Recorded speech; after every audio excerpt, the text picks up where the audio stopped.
১৭ বছর পর দেশে ফেরার সময় বিএনপির ভারপ্রাপ্ত চেয়ারম্যান তারেক রহমানের সঙ্গে ঢাকায় এসেছে তার পোষা বিড়াল জেবু।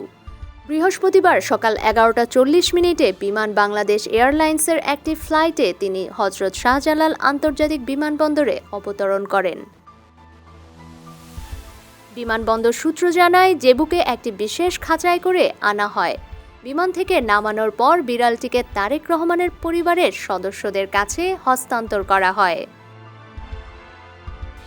বিএনপির ভেরিফাইড ফেসবুক পেজে জেবুর দেশে ফেরার তথ্য জানিয়ে একটি ছবি প্রকাশ করা হয়। ছবির ক্যাপশনে লেখা হয়, দেশে ফিরেছে জেবু।